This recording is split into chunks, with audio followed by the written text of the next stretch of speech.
Si tu as pour objectif de créer du muscle, perdre de la masse grasse ou alors simplement d'être en bonne santé dans ton quotidien, la nutrition c'est clairement un sujet sur lequel tu devrais te renseigner parce qu'en général dans le sport on dit que c'est à peu près 75% de tes résultats. Et la question qui revient le plus souvent, que ce soit par mon audience, par les personnes que je coach ou alors par mes proches, c'est comment est-ce que je fais pour gérer mon poids. Que ce soit pour avoir des abdos visibles et perdre du gras ou alors au contraire pour prendre du muscle et paraître plus imposant. Et ma réponse à cette question elle est très simple et elle est toujours identique. C'est porter son attention sur son alimentation. Et souvent on me répond ouais mais moi j'y connais rien ou alors c'est trop compliqué pour moi. Et pourtant je pense qu'on devrait tous investir du temps et de l'énergie en s'éduquant sur ce sujet parce que c'est responsable de la majeure partie de nos résultats, aussi bien physique, mental, énergétique ou émotionnel. Et ça tombe bien parce qu'aujourd'hui le but de cette vidéo c'est justement de t'inculquer les bases en termes d'alimentation pour que tu puisses comprendre le fonctionnement et puis connaître les choses essentielles à savoir dans ce sujet. Alors reste bien jusqu'au bout parce que je suis sûr qu'il y a pas mal de choses que tu peux apprendre ici.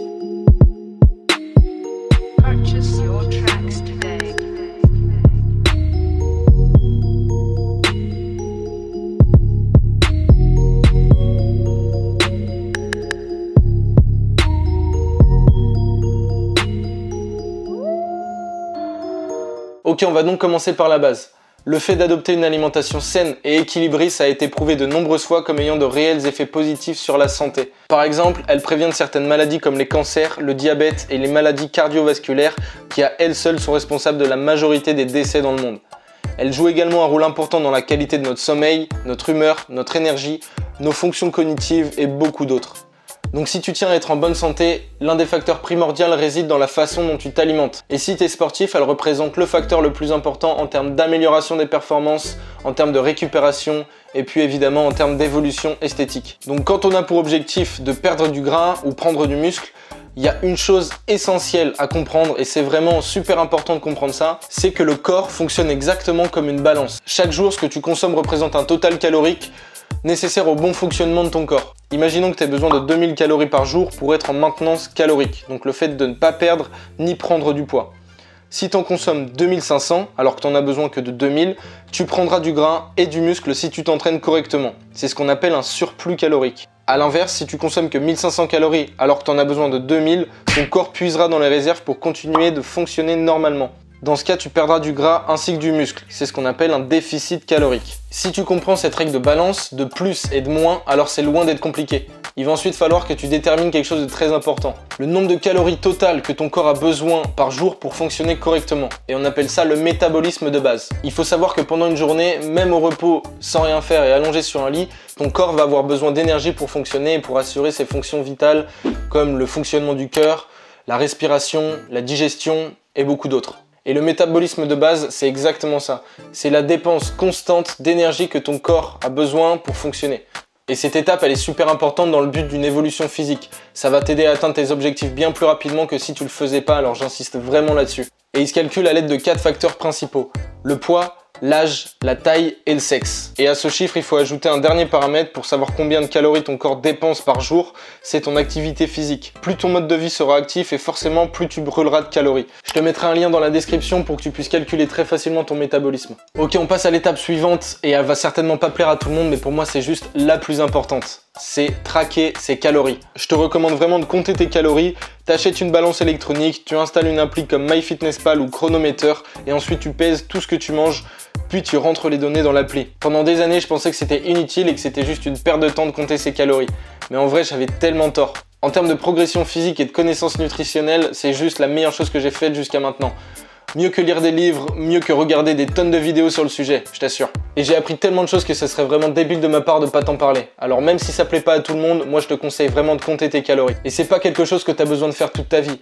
Juste essaye pendant un mois ou deux et tu verras que tes connaissances nutritives vont décupler x 100, je te le garantis. Et après, tu pourras suivre ce qu'on appelle une alimentation intuitive. Tu n'auras plus besoin de rentrer tes calories dans l'application puisque tu sauras approximativement ce que tu manges. Une dernière chose, je te conseille aussi d'acheter une balance pour connaître ton évolution semaine après semaine Tu peux en avoir une pour 30 € sur Amazon avec plein de détails super utiles comme ton pourcentage de graisse corporelle approximatif, ton pourcentage de masse musculaire, ton pourcentage d'eau corporelle et plein d'autres facteurs super importants. Maintenant que ça c'est fait, tu dois déterminer ta morphologie dans le but de mieux comprendre ton corps et son fonctionnement. Ça te permettra aussi d'adapter ta nutrition en fonction de ton profil. Parce qu'en musculation, on parle de morphotypes et il en existe 3. Premièrement, on a les ectomorphes, un profil de personnes à l'ossature fine et longue. Ils sont naturellement minces et généralement ils stockent peu de masse grasse. Et même s'ils ont du mal à prendre du muscle, la masse musculaire qu'ils ont est généralement bien dessinée. Par contre, c'est le morphotype le plus sensible au surentraînement.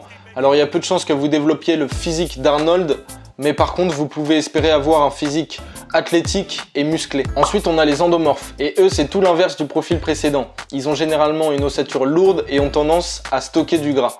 Par contre, si leur alimentation est propre et carrée, ils auront une facilité à prendre du muscle et ils sont généralement prédisposés à une certaine force physique. Et pour finir, on a les mésomorphes. Ils ont une ossature large, développée et sont naturellement musclés, et ça même sans faire de sport. Par contre, leur gros point faible, ça va être leur souplesse. Il faut savoir que le morphotype n'est absolument pas définitif et il y a de nombreuses personnes qui arrivent à changer leur profil rien qu'avec une alimentation et un entraînement adapté. On passe maintenant au vif du sujet et c'est de comprendre et analyser les différents macronutriments. Mais qu'est-ce que c'est que les macronutriments? C'est des substances requises en quantité équilibrée pour faire fonctionner ton organisme. Pour faire simple, c'est le carburant du corps humain. Et là encore, il en existe 3 types. Les glucides, les lipides et les protéines. Ils sont nécessaires pour beaucoup de fonctions du corps humain, comme la circulation sanguine, la croissance, le développement musculaire et beaucoup d'autres. En gros, ce sont des sources d'énergie. Et pour optimiser ces résultats, c'est important d'avoir une répartition équilibrée entre les différents macros. Généralement, on conseille entre 45 à 55% de glucides, entre 25 et 35% de protéines et entre 15 et 25% de lipides. Ici, il s'agit d'une estimation et je peux que te recommander de tester par toi-même pour savoir ce qui te correspond en fonction de ton profil et de tes objectifs. On commence avec les protéines et c'est probablement le macro le plus connu dans le monde du fitness puisque c'est celui qui est responsable de la construction musculaire. On le trouve principalement dans les viandes, les poissons, les œufs, mais aussi dans les oléagineux, les graines, les légumineuses et certains légumes.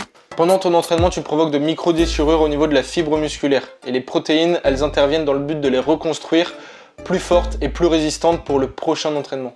Et souvent, pour des raisons commerciales, on va vous recommander 2 grammes de protéines par kilo de poids de corps. Et personnellement, je pense que 1 à 1,5 g de protéines par kilo de poids de corps est largement suffisant pour construire une masse musculaire digne de ce nom. Après, encore une fois, je parle à titre personnel et je peux que te recommander de tester par toi-même ce qui te correspond. Les protéines jouent aussi un rôle important dans la composition du système immunitaire et hormonal. Ensuite, on a les glucides et il en existe 2 types. Premièrement, on a les glucides simples, comme le sucre raffiné, les produits transformés, les sodas, les bonbons, bref, tout ce qui n'est pas naturel. Et c'est généralement ce type d'aliment qui est responsable des faibles niveaux d'allergie, de la prise de poids, des fringales et puis aussi qui peut amener certaines maladies. Et ensuite, on a les glucides complexes, les fruits, les légumes, les graines et les légumineuses, essentiels à la gestion du poids, à l'optimisation de la récupération et à l'évolution des performances. En gros, les glucides complexes sont là pour te donner de l'énergie sur le long terme, tout au long de ta journée. Alors que les glucides simples, à l'inverse, c'est une source d'énergie rapidement assimilable qui fait souvent office de plaisir. Les sucres sont directement stockés au sein des muscles et s'ils sont apportés en trop grande quantité,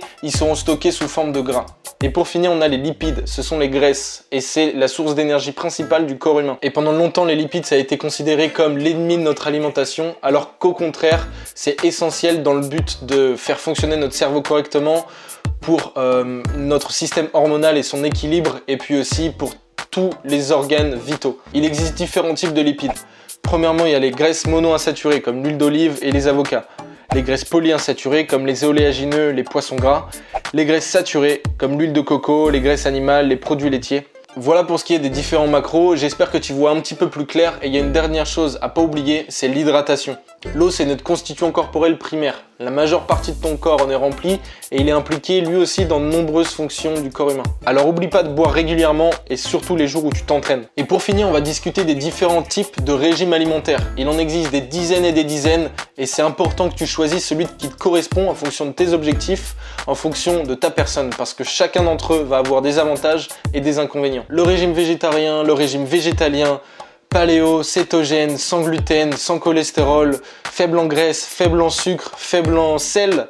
Bref, il y en a des dizaines, vraiment il y en a plein qui existent et c'est vraiment à toi de choisir celui qui te correspond. On est tous différents et la meilleure chose à faire est probablement d'expérimenter. Rien ne sera plus bénéfique que de tester toi-même ces différentes méthodes et d'en tirer des conclusions positives ou négatives. L'expérience personnelle ne remplacera jamais le point de vue de telle ou telle personne, alors n'hésite pas à essayer de nouvelles choses, de nouvelles recettes, de nouveaux systèmes qui te permettront ou non d'atteindre tes objectifs. Ça y est, on arrive à la fin de cette vidéo, j'espère que ça t'a plu comme d'habitude et que tu as appris des choses. J'ai essayé de regrouper un maximum d'informations en termes de nutrition pour les regrouper sur une seule vidéo et en faire un genre de guide assez facile à comprendre. J'espère que ça a été le cas. En tout cas, tu peux mettre un gros pouce bleu juste en bas pour aider à me faire connaître. Et moi, je te dis à très bientôt pour une prochaine vidéo. Ciao!